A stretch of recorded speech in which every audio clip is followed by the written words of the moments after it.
Cédric Mandin est éleveur de charolaises dans l'ouest de la France depuis 4 générations. Une entreprise familiale qu'il fait vivre avec son frère depuis 1998. Mais aujourd'hui, l'agriculteur vendéen s'inquiète pour son avenir.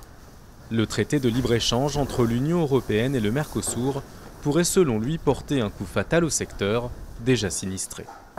70 000 tonnes de viande sud-américaine pourraient affluer sur le marché européen chaque année. Avec ces volumes de viande qui pourraient arriver, on va encore perdre des éleveurs qui sont tout à fait louables et qui travaillent excessivement bien, mais qui ne pourront plus tenir économiquement. En discussion depuis près de 20 ans, l'accord entre l'Union européenne et le Mercosur, regroupant le Brésil, l'Argentine, l'Uruguay et le Paraguay, pourrait intervenir dans les prochaines semaines.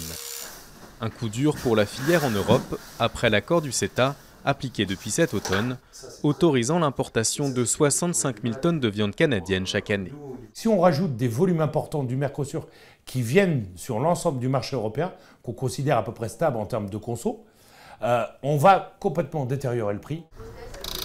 Cet économiste a fait ses comptes. Si l'accord avec le Mercosur était signé, les prix de vente des producteurs français pourraient chuter de 10%. 25 à 30 000 emplois seraient directement menacés sur les 100 000 que compte la filière.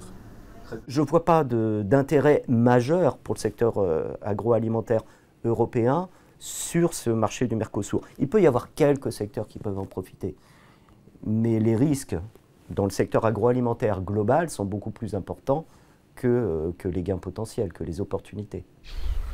À 11 000 km de Paris, les éleveurs sud-américains comme ici en Uruguay se frottent les mains.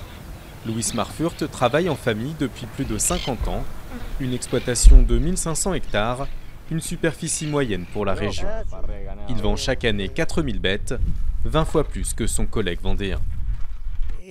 Pour nous, cet accord représente un marché de plus. L'Uruguay a déjà beaucoup de marchés où vendre sa viande. Cela nous ouvre de nouveaux débouchés et cela rend notre production encore plus compétitive.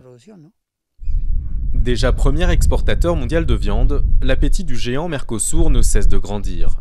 Autre point de discorde, les normes de production différentes entre les deux blocs, à l'instar des produits antimicrobiens consommés par les vaches au Brésil, mais interdits dans l'Union européenne.